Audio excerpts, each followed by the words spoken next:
sesuatu yang melanggar konstitusi itu dikonstruksikan sebagai pengkhianatan terhadap negara di undang-undang. Kalau ada demonstrasi besar-besaran terus kita tutup kemungkinan Jokowi di-impeach, kan nggak masuk akal. Buat apa ada demonstrasi kalau tidak? Jadi Bung Rocky ini nggak ngerti hukum tata negara sama sekali dia, karena dia bilang bahwa presiden harus turun sekarang. Syaratnya itu adalah hukum tata negara apa hukum tata rakyat? Belum selesai. Saya tadi mendengarkan Anda. Coba tertib sedikit kalau berpikir ya Bung Rocky. Ya itu nggak tertib Anda itu. Saya membiarkan Anda bicara. Saya belum selesai. Anda udah bicara. Hukum tata. Karena itu tidak ada perbedaan antara Rocky dan kubu sana. Kenapa takut sekali dibilang impeachable kan? Oke. Sebenarnya impeachment terhadap 3 presiden itu tidak 100%. Jadi yang dibuat oleh Tempo itu adalah dosanya Jokowi. Dosa Jokowi itu diterjemahkan secara politik impeachable. Mungkin di-impeach itu, mungkin dilengsarkan. Syarat impeachment itu ada proses-prosesnya.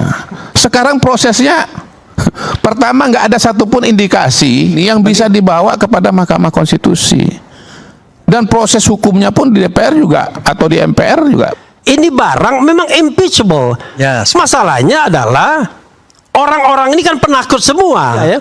Kalau DPR-nya normal, mesti itulah angket. Kan tinggal tanya nih, hei Pak Jokowi, ada kabar ijazahmu palsu. Saya ucapkan impeachable, bukan impeachment. Dan itu ada di dalam Undang-Undang Dasar. Dimungkinkan untuk di-impeach. Itu namanya impeachable. Jumlahnya sekitar 80% dari total kekuatan partai politik yang ada di DPR. Belum. Saya membiarkan Anda, saya nggak memotong Anda berbicara sama sekali. Di dalam konstitusi itu, mengakhiri jabatan presiden itu ada 3. Ini kan seolah-olah mau didorong nih, sebagaimana teriakan-teriakan massa di luar, ya sekali mau turunkan Jokowi segala macam. Turunkan dengan cara apa? Mau didorong oleh massa Mau didorong turunkan untuk Jokowi. Soal impeachment itu materialisasi. Jadi kalau urusan bahasa Inggrisnya juga nggak ngerti, bagaimana saya mau terangkan lebih lanjut? Pada titik itu Bung Rocky bukan cuma nggak ngerti sistem politik Indonesia, dia juga nggak ngerti matematika. Kesalahan Pak Jokowi ini kan sampai saat ini kan mereka nggak bisa identifikasi dan juga teman-teman di DPR juga nggak bisa identifikasi. Itu bikin apa? Itu namanya impeachable. Dimungkinkan untuk di-impeach. Soal dinyatakan. Sangat mengkhawatirkan kalau seorang seperti Bung Rocky Gerung mengatakan hal-hal yang tidak punya dasar. Jadi sesuatu yang melanggar konstitusi itu dikonstruksikan sebagai pengkhianatan terhadap negara di undang-undang. Kalau kita bicara mengenai impeachment, maka sebenarnya ruang untuk impeachment itu lebar sekali. Itu satu. Ya makanya dibilang impeachable. Tetapi apakah kemudian ruang itu digunakan atau tidak? Kita bicara konstelasi politik. Kan begitu. Bagaimana mungkin ada demonstrasi besar-besaran terus kita tutup kemungkinan Jokowi di-impeach? Kan nggak masuk akal. Buat apa ada demonstrasi kalau tidak dalam upaya untuk meng-impeach? Tapi itu tidak mungkin diucapkan secara. Jadi Bung Rocky ini nggak ngerti hukum tata negara sama sekali dia, karena dia bilang bahwa presiden harus turun sekarang. Padahal presiden itu cirinya ya setelah reformasi dan amandemen konstitusi, posisinya itu makin kuat karena dia fixed term selama 5 tahun. Memang dia bisa di-impeach, tapi ada syarat-syaratnya. Nah sekarang syaratnya apa? Syaratnya itu adalah hukum tata negara apa hukum tata rakyat? Belum selesai. Saya tadi mendengarkan Anda. Coba tertib sedikit kalau berpikir ya Bung Rocky. Ya itu nggak tertib Anda itu. Saya membiarkan Anda bicara. Saya belum selesai. Anda udah bicara. Dalam hukum tata negara. Ya nggak apa-apa. Nanti ada jawabnya nanti. Setelah saya bicara baru Anda jawab. Bukan soal tidak. Setelah saya bicara baru Anda jawab. Saya membiarkan Anda bicara. Baru saya jawab. Setuju? Oke. Kan 2 hal yang berbeda. Satu hukum tata negara, satu politik. Oke, sepakat kan? Nah, karena itu tidak ada perbedaan antara Rocky dan kubu sana. Kenapa takut sekali dibilang impeachable kan? Oke. Saya nggak takut. Yang kedua adalah soal mekanisme ketatanegaraan sejarah. Ya. Sebenarnya impeachment terhadap 3 presiden itu tidak 100% mengikuti prosedur yang ada. Bahkan tidak ada prosedurnya dalam beberapa hal. Implisit diinginkan itu, eksplisit yang mesti ditemukan kesalahannya, dan yang eksplisit itu dari 5 tahun lalu udah sangat eksplisit kan. Jadi yang dibuat oleh Tempo itu adalah dosanya Jokowi. Dosa Jokowi itu diterjemahkan secara politik impeachable. Mungkin di-impeach itu, mungkin dilengsarkan. Lalu apa yang problem di situ kan nggak biasa aja tuh. syarat impeachment itu ada proses-prosesnya.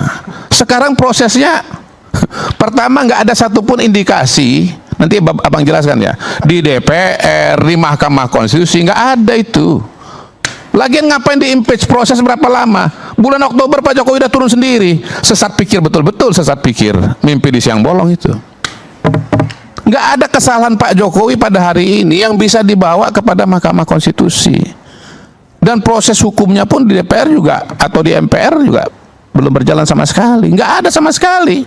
Ini barang memang impeachable. Yes. Masalahnya adalah orang-orang ini kan penakut semua. Orang-orang ini takut kehilangan jabatan semua. Jadi di mata dia banyak sekali kesalahan yang dilakukan oleh presiden sekarang, termasuk misalnya nepotisme dan lain sebagainya. Tapi ini barang nggak tergerak, termasuk soal ijazah. Kalau saya, ini kan ijazah ini sudah memakan korban. Ada yang dipenjarakan dan kemudian isunya terus menggelinding. Kalau DPR-nya normal, mesti ya kan hak untuk melakukan penyelidikan. Itulah angket. Kan tinggal tanya nih, hei Pak Jokowi, ada kabar ijazahmu palsu. Kami membentuk angket, tolong hadirkan ijazah yang aslinya, biar rakyat tahu ada nggak ijazah aslinya. Nah, inquiry right itu tidak dilakukan. Tapi kan nangkap nggak bedanya antara impeachment dan impeachable? Tunggu, saya tanya dulu, you nangkap nggak? Ya kalau nangkap, artinya you salah kan? Saya ucapkan impeachable, bukan impeachment. Dan itu ada di dalam Undang-Undang Dasar. Dimungkinkan untuk di-impeach. Itu namanya impeachable. Nah, partai politik pada hari ini dari berapa? 9 yang ada di Senayan sana. Mayoritas itu namanya Koalisi Indonesia Maju.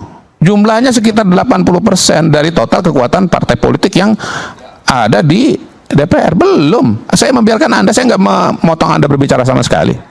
Di dalam konstitusi itu, mengakhiri jabatan presiden itu ada 3. Ya. Satu dengan yang namanya proses pemberhentian, Ya. yang kedua dengan mengundurkan diri, dan yang ketiga yang normal dengan fixed term of office. Jadi kalau dibilang fixed term itu ya kalau dalam kondisi normal. Dalam kondisi yang tidak normal ya bisa saja di tengah jalan. Yang dilakukan Pak Harto itu adalah mengundurkan diri. Ya. Oke, mekanisme yang diatur dalam konstitusi. Tetapi kan mengundurkan diri kan tidak di ruang hampa. Kalau nggak ada Dian Napitupulu dan teman-teman kan nggak mungkin barang itu mengundurkan diri kan begitu. Ini kan seolah-olah mau didorong nih, sebagaimana teriakan-teriakan massa di luar, ya sekali mau turunkan Jokowi segala macam. Turunkan dengan cara apa? Mau didorong oleh massa Mau didorong untuk turunkan untuk Jokowi. Ini proses impeachment itu ya panjang.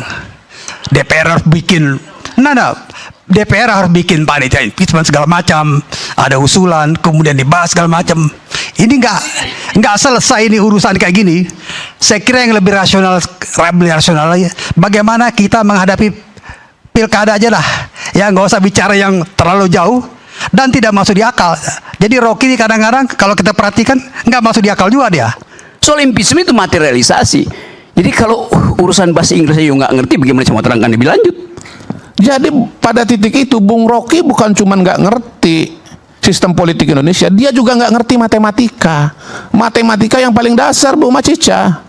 Bahwa anggota DPR itu jumlahnya sekian-sekian, lalu kemudian ada partai politik, dan partai politik yang mendukung Pak Jokowi itu ada berapa. Itu. Jadi ini namanya mimpi di siang bolong. Contoh zaman Bung Karno, dulu nggak ada yang namanya prosedur impeachment, prosedur pemberhentian presiden di zaman Bung Karno. Kenapa begitu? Ya karena Bung Karno semua yang menguasainya. Dia bikin dekret presiden, dia pula yang bikin MPRS pada waktu itu. Dan MPRS loh, Majelis Permusyawaratan Rakyat Sementara. Tetapi ketika ada kekuatan civil society, mahasiswa yang menginginkan perubahan politik dari Orde Lama ke Orde Baru, disitulah kemudian MPRS merasa punya taring untuk meminta pertanggungjawaban Bung Karno sebagai mandataris yang dikonstruksikan oleh Undang-Undang Dasar 1945. Itulah ada pidato Nawaksara. Pidatonya ditolak. Soekarno jatuh. Tidak ada prosedurnya. Saya bingung juga ya, kalau memang mau impeachment, dasar-dasar impeachment itu apa, ya kan? Kesalahan Pak Jokowi ini kan sampai saat ini kan mereka nggak bisa identifikasi, dan juga teman-teman di DPR juga nggak bisa identifikasi. Jadi Kesalahan menurut Pak Jokowi saya, tidak bisa diidentifikasi. iya, Dan itu menurut saya jauh ya. Pak Jokowi pasti akan selesai dengan kepala tegak. Tanggal 20 Oktober. Tanggal 20 Oktober. Itu aja. Saya tambahin ya. Yang dilakukan terhadap Gus Dur itu hampir dia prosedural, tetapi ujungnya tidak. Prosedurnya adalah pada waktu itu Gus Dur dianggap melakukan tindak pidana korupsi dengan Bulog Gate. Itu dianggap sungguh-sungguh melanggar haluan daripada negara. Karena itu DPR memperingatkan Gus Dur. 3 bulan peringatan itu tidak digubris, maka 1 bulan kemudian akan dikasihkan peringatan kedua. Ya, itu bikin apa? pertanyaannya. Itu namanya impeachable. Dimungkinkan untuk diimpeach. Soal dinyatakan itu urusan PDIP, urusan partai-partai. Tetapi normativity dari hukum itu mengatakan it is impeachable. Kalau tidak digubris juga akan diundang sidang istimewa untuk memberhentikan presiden. Tapi tidak terjadi karena Gus Dur tidak diberhentikan gara-gara Bulog Gate. Gus Dur diberhentikan gara-gara memberhentikan Bimantoro sebagai Kapolri dan membubarkan DPR. Ya, itu Sehingga dia. terjadi eskalasi yang tidak ada kaitannya dengan inisiasi impeachment awalnya. Sangat mengkhawatirkan kalau seorang seperti Bung Rocky Gerung mengatakan hal-hal yang tidak punya dasar. Makanya ketika dia mengatakan Jokowi dengan Prabowo itu retak, maka langsung dibantah oleh Pak Prabowo. Apa retak-retakan? Tidak ada retak. Kompak antara Jokowi dengan Prabowo. Dan orang itu sok tahu pikiran saya, seolah-olah dia lebih tahu pikiran saya daripada saya sendiri. Nah, itu dia. Terima kasih. Cukup.